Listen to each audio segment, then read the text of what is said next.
Hello students, welcome back to my channel source Bernie. आज हम देखेंगे कि जो role of chromatin in regulating gene expression and gene silencing. जो chromatin होता है उसे जीन एक्सप्रेशन के रेगुलेशन में क्या रोल है, तो इसे हम आज इस वीडियो में देखेंगे।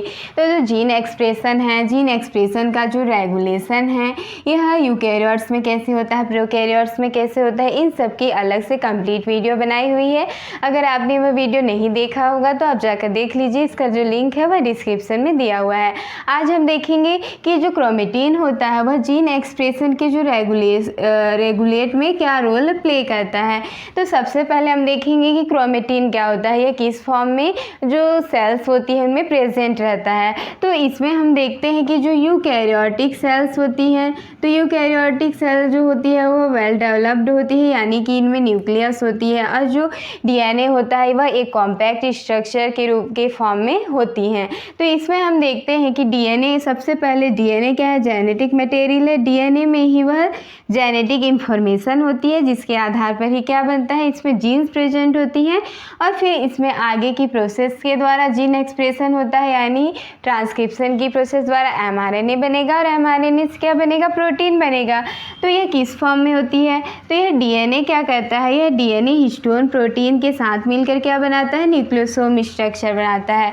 तो इसे हम क्या कह सकते हैं, बीट्स ऑन ए स्ट्रिंग, एक मोतियों की माला के समान होती है। तो यह जो न्यूक्लियोसोम स्ट्रक्चर होती है क्या हो जाती है, कॉइल्ड हो जाती है, कॉइल्ड स्ट्रक्चर के फॉर्म में होती है, टाइटली एक दूसरे से क्या हो जाती है, इस तरीके से स्ट्रक्चर बना लेती हैं, जिसे हम क्या कहते हैं, क्रोमेटिन स्ट्रक्चर कहते हैं। यानी कि जो हिस्टोन प्रोटीन्स होता है और जो डीएनए होता है, यह दोनों मिलकर क्या बनाती है, क्रोमेटिन का स्ट्रक्चर बनाती है। और ये किस सेल में, किस फॉर्म में है, क्रोमोसोम्स के फॉर्म में होती हैं। जो कहाँ प्रेजेंट होता है, जो सेल होती है उनके न्यूक्लियस में प्रेजेंट होता है। तो इसमें हम देखते हैं कि क्या होता है, जो हिस्टोन प्रोटीन्स था वह डीएनए के साथ मिलकर क्या बना रहा था, न्यूक्लियोसोम बना रहा था, और ये न्यूक्लियोसोम फिर टाइटली कॉम्पैक्ट स्ट्रक्चर बना लेती है, जिसे हम क्या कहते हैं, क्रोमेटिन स्ट्रक्चर कहते हैं। तो यह जो क्रोमेटिन स्ट्रक्चर होता है वह जीन एक्सप्रेशन के रेगुलेशन में किस प्रकार से इफेक्ट करता है उसे हम देखेंगे। तो जो जीन एक्सप्रेशन होता है, यानी कि जीन का एक्सप्रेशन यानी प्रोटीन्स का बनना, तो प्रोटीन्स बनने के लिए तो इस जो पर्टिकुलर रीजन होती है वहाँ पर ट्रांसक्रिप्शन फैक्टर्स आकर बाइंड करेंगे, तभी तो वह ओपन होगा और तभी वहाँ से क्या हो सकती है, ट्रांसक्रिप्शन हो सकती है। तो यह जो इनका कॉम्पैक्ट स्ट्रक्चर होता है या इनका लूज फॉर्म में होता है, तो उसके आधार पर ही यह डिसाइड होता है कि उसका एक्सप्रेशन होना है या नहीं होना है। इस क्रोमेटिन के टाइप्स में हम देखेंगे तो जो क्रोमेटिन होता है वह 2 टाइप्स का होता है। पहला होता है यूक्रोमेटिन एंड दूसरा होता है हेट्रोक्रोमेटिन। तो यूक्रोमेटिन में हम देखेंगे तो ये क्या होता है, जो सेल साइकिल होती है उनके ग्रोथ फेज में यह दिखाई देता है। तो यूक्रोमेटिन क्या होता है, जो यूक्रोमेटिन होता है वह इस तरीके से, इनमें जो न्यूक्लियोसोम होती हैं वह इस तरीके से दूर दूर होते हैं, यानी ये क्या होता है, लूजली पैक्ड होता है। और लूजली पैक्ड होने के साथ यह जो ट्रांसक्रिप्शन फैक्टर्स होती हैं उनके लिए आसानी से एक्सेसिबल होता है। इनमें आसानी से जो ट्रांसक्रिप्शन फैक्टर्स होंगे वह आकर यहाँ पे जुड़ सकती हैं और फिर जो आगे की प्रोसेस है वह होगी। तो यूक्रोमेटिन में हम देखते हैं कि यह क्या होता है, लूजली पैक्ड होता है। उसी तरीके से एक होता है हेट्रोक्रोमेटिन। तो हेट्रोक्रोमेटिन में क्या होता है कि जो न्यूक्लियोसोम होते हैं वह इस तरीके से कॉम्पैक्ट स्ट्रक्चर बनाते हैं। तो इस कॉम्पैक्ट जो क्रोमेटिन का हेट्रोक्रोमेटिन फॉर्म होता है उसमें क्या होता है कि जो ट्रांसक्रिप्शन फैक्टर्स होती हैं वह आसानी से आकर नहीं जुड़ सकती, क्योंकि यह क्या होता है, उनके लिए एक्सेसिबल नहीं होता है। वह इतने ज़्यादा कॉम्पैक्ट स्ट्रक्चर में होती हैं कि वहाँ पे कोई भी पर्टिकुलर रीजन नहीं होगा जहाँ पर वह आके जुड़ सके, यानी जो आरएनए पॉलीमरेज हैं, जो ट्रांसक्रिप्शन फैक्टर्स हैं वह आके जुड़ सके, जिससे आगे की प्रोसेस हो सके। तो इनमें जो हेट्रोक्रोमेटिन फॉर्म होता है वह क्या होता है, कंडेंस्ड फॉर्म होता है, एक कंप्लीट कॉम्पैक्ट स्ट्रक्चर बनाता है। और जो यूक्रोमेटिन होता है वह क्या होता है, लूजली पैक्ड होता है, जो कि क्या होती है, जीन एक्सप्रेशन, यानी कि उस जो आगे की जीन एक्सप्रेशन की प्रोसेस है उसके लिए इनमें आसानी से आरएनए पॉलीमरेज आके बाइंड हो सकता है, उनके लिए एक्सेसिबल होती है। तो इस तरीके से हम देखते हैं कि यदि यह हेट्रोक्रोमेटिन के फॉर्म में होता है तो जीन एक्सप्रेशन में क्या होगा कि इनके जो स्ट्रक्चर होंगे उन्हें क्या करना पड़ेगा, चेंज चेंज करना पड़ेगा, इनमें कुछ चेंजेस होंगी तभी ये क्या हो सकता है, एक्सेसिबल हो सकता है। किसके लिए, जो आगे प्रोसेस है यानी प्रोटीन बनने के लिए जो जीन एक्सप्रेशन है उसके लिए। तो इनमें क्या होती है, विभिन्न प्रकार की क्रोमोसोम रिमॉडलिंग एंजाइम होती हैं, हिस्टोन मॉडिफिकेशंस होती हैं, जिनके थ्रू क्या होता है, इसे क्या बनाया जाता है, एक्सेसिबल बनाया जाता है, जिससे क्या हो सके, यहाँ पे आरएनए पॉलीमरेज आके बाइंड कर सके।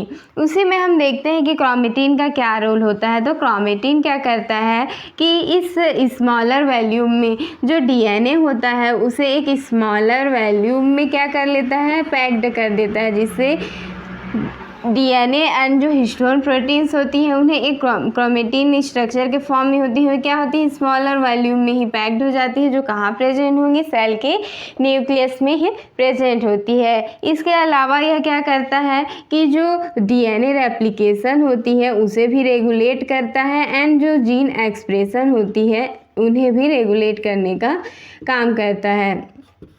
जीन एक्सप्रेशन में जो भी प्रोटीन्स बनती है, प्रोटीन के फॉर्म में क्या होती है, एक्सप्रेस होती हैं, तो उनमें भी यह क्या होता है, इम्पॉर्टेंट रोल प्ले करता है। यदि यूक्रोमेटिन के फॉर्म में होंगी तो यह आसानी से प्रोटीन्स बन जाएगा, और लेकिन ये हेट्रोक्रोमेटिन के फॉर्म में होंगी तो उनमें क्या होंगे, कुछ चेंजेस होंगी, जिससे उनमें आके ट्रांसक्रिप्शन फैक्टर्स हैं जो आरएनए पॉलीमरेज होंगे वह आके बाइंड हो सकें और आगे फिर उनका एक्सप्रेशन हो सके। तो इस तरीके से हम देखते हैं कि जो जीन एक्सप्रेशन होता है उसे रेगुलेट करने में जो क्रोमेटिन होता है वह एक इम्पॉर्टेंट रोल प्ले करता है।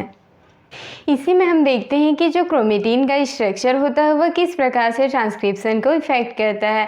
यदि वह यूक्रोमेटिन के फॉर्म में है तो ट्रांसक्रिप्शन तो नॉर्मल होगा, लेकिन यदि वह हेट्रोक्रोमेटिन के फॉर्म में होता है तब उनमें जो ट्रांसक्रिप्शन की प्रोसेस है, जो जीन एक्सप्रेशन है वह किस प्रकार से होता है। तो उसमें हम देखते हैं कि जो क्रोमेटिन होता है उसमें जो क्रोमेटिन का जो स्ट्रक्चर होता है जिसमें डीएनए और क्या थे, हिस्टोन प्रोटीन्स, तो जो क्रोमेटिन का स्ट्रक्चर होता है उनमें क्या करनी पड़ती है, चेंजेस करने पड़ती है। इनमें क्या होंगे, अल्ट्रेशन होंगी, उनमें चेंज होंगी, तभी क्या होगा, उनका ट्रांसक्रिप्शन होगा। तो यह दो प्रकार से होता है, पहला होता है क्रोमेटिन रिमॉडलिंग कॉम्प्लेक्स, सेकेंड है हिस्टोन मॉडिफिकेशन। इसके अलावा क्या हो सकती है, इनमें डीएनए मेथाइलेशन भी हो सकती हैं, जो क्या करती हैं, इससे ट्रांसक्रिप्शन और जो जीन एक्सप्रेशन की प्रोसेस होती है उन्हें क्या करती है, रेगुलेट करती है। तो इसमें सबसे पहले हम देखते हैं क्या होता है, क्रोमेटिन रीमॉडलिंग कॉम्प्लेक्स। तो क्रोमेटिन रीमॉडलिंग कॉम्प्लेक्स क्या है, HWI या SNF कॉम्प्लेक्स, यह क्या है, क्रोमेटिन रीमॉडलिंग कॉम्प्लेक्स होता है, जो क्या है, ATP डिपेंडेंट होता है या ATP डिपेंडेंट होती है। तो यह क्या करता है, यह कॉम्प्लेक्स क्या करता है कि जो क्रोमेटिन स्ट्रक्चर होती है जो टाइटली कॉम्पैक्ट, इस तरीके से टाइटली कॉम्पैक्ट स्ट्रक्चर होती है, तो इनमें HWI SNF जो कॉम्प्लेक्स होता है उसके द्वारा इसे रीमॉडल किया जाता है। जो न्यूक्लियोसोम स्ट्रक्चर होता है वह क्या हो जाता है, रीमॉडल हो जाता है, जिससे क्या हो सकती है, न्यूक्लियोसोम या तो ट्रांसफ़र हो जाएंगी, उनका न्यूक्लियोसोम का क्या हो जाएगा, या तो ट्रांसफ़र हो जाएगा या उनका स्लाइडिंग हो जाएगी। अब ट्रांसफ़र हो जाएगी या स्लाइडिंग हो जाएगी तो उसके द्वारा क्या हो जाएगा, यह एक्सेसिबल हो जाएगा, किसके लिए, ट्रांसक्रिप्शन के लिए। अब यह जो पोर्शन होगा, जो पार्ट होगा वह क्या हो गया, एक्सेसिबल हो गया, किसके द्वारा, जो क्रोमेटिन रीमॉडलिंग कॉम्प्लेक्स होती है उनके द्वारा यह क्या हो जाता है, एक्सेसिबल हो जाता है, जिससे फिर जो ट्रांसक्रिप्शन फैक्टर्स होंगे या जो आरएनए पॉलीमरेज होगा वह आकर क्या हो जाएगा, बाइंड हो जाएगा। इसी में हम देखते हैं कि जो क्या था कि हिस्टोन क्रोमेटिन रीमॉडलिंग कॉम्प्लेक्स था उसके द्वारा क्या हो रही थी, या रीमॉडल हो जा रहा था, और न्यूक्लियोसोम क्या हो जा रहा था, एक्सेसिबल हो जा रहा था। इसी में हम देखते हैं हिस्टोन मॉडिफिकेशन।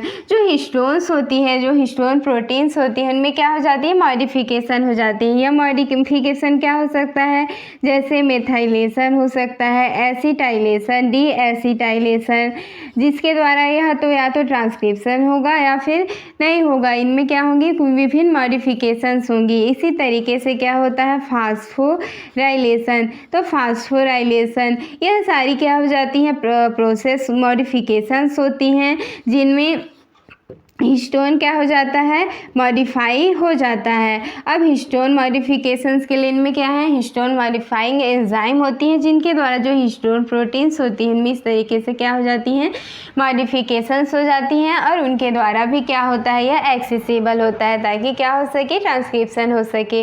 तो इन सभी में जो क्रोमेटिन रीमॉडलिंग कॉम्प्लेक्स है, हिस्टोन मॉडिफिकेशंस है, तो इनकी जो डिफरेंट मॉडिफिकेशंस हैं तो इनकी डिटेल में वीडियो बनाई हुई है जो यूकैरियोटिक जीन रेगुलेशन में यह सभी कवर किया हुआ है। तो अगर आपने वह वीडियो नहीं देखी होगी तो आप देख लीजिए जिससे यह आपको अच्छे से क्लियर हो जाएगी। इसमें हम शॉर्ट में देख रहे हैं कि जो पहले क्या होता है कि हेटेरोक्रोमेटिन के फॉर्म में है, तो अब जो क्रोमेटिन का स्ट्रक्चर होगा उसमें क्या होंगे, चेंजेस तो होंगी, चेंजेस नहीं होगी तो इनमें क्या होगा, एक्सप्रेशन नहीं होगा, इनमें ट्रांसक्रिप्शन नहीं होगा। तो इस चेंजेस के लिए इनमें हिस्टोन मॉडिफिकेशंस होती हैं, जो हिस्टोन है उनका मॉडिफिकेशन होता है और जो क्रोमेटिन रीमॉडलिंग कॉम्प्लेक्स द्वारा इनका क्या हो जाता है, रीमॉडल किया जाता है, रीमॉडल किया जाता है तब यह इसके लिए क्या हो जाती हैं, एक्सेसिबल हो जाती हैं और उसके बाद क्या हो जाता है, ट्रांसक्रिप्शन स्टार्ट होता है और उनका क्या होता है, जीन एक्सप्रेशन होता है। तो इस तरीके से हम देखते हैं कि जो क्रोमेटिन होता है वह जीन एक्सप्रेशन की जो रेगुलेशन होती है उनमें इंपॉर्टेंट रोल प्ले करता है। यदि क्रोमेटिन ही एक्सेसिबल नहीं होगा तो उनमें फिर ट्रांसक्रिप्शन ही नहीं होगी और उनका क्या होगा, एक्सप्रेशन ही नहीं होगा। तो इसके लिए इनमें विभिन्न प्रकार के मॉडिफिकेशंस होती हैं। इसके अलावा क्या होता है, डीएनए मेथाइलेशन होता है। ये सारी जो मॉडिफिकेशंस होती है उनके द्वारा इन जीन एक्सप्रेशन को क्या किया जाता है, रेगुलेट किया जाता है। इसी में हम देखते हैं कि जो डीएनए का जो मेथाइलेशन होता है यानी जो हिस्टोन का, इसमें हमने देखा हिस्टोन का मॉडिफिकेशन एंड जो डीएनए का भी मॉडिफिकेशंस है। तो इनमें जो डीएनए का मेथाइलेशन होता है वह क्या करता है, इस जीन के एपिजेनेटिक रेगुलेशन में इम्पॉर्टेंट रोल प्ले करता है।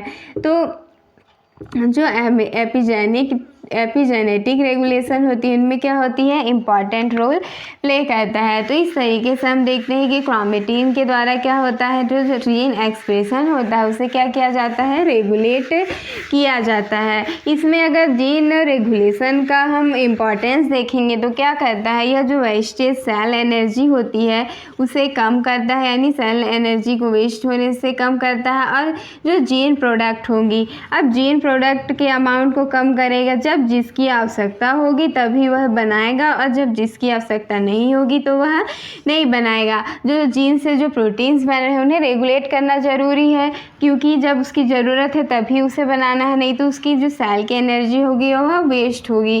तो इस तरीके से जो इनका इम्पॉर्टेंस होता है जीन रेगुलेशन का, जिसके द्वारा जो जीन प्रोडक्ट होते हैं उनके जो अमाउंट होती है उन्हें क्या किया जाता है, कंट्रोल किया जाता है। जो जीन एक्सप्रेशन होती है उन्हें अगर कंट्रोल नहीं होगा तो वह एक्सप्रेस हो जाएंगी और उनमें फिर जब उसकी ज़रूरत नहीं है तभी वह क्या होंगी, प्रोटीन्स बनने लगती हैं। तो इन्हें क्या करना, रेगुलेट करना ज़रूरी होती है। तो इस जो जीन एक्सप्रेशन है उसके रेगुलेशन में हमने देखा है कि क्रोमेटिन के द्वारा किस तरीके से उन्हें रेगुलेट किया जा रहा है, किस तरीके से ट्रांसक्रिप्शन की प्रोसेस हो रही है या नहीं हो रही है।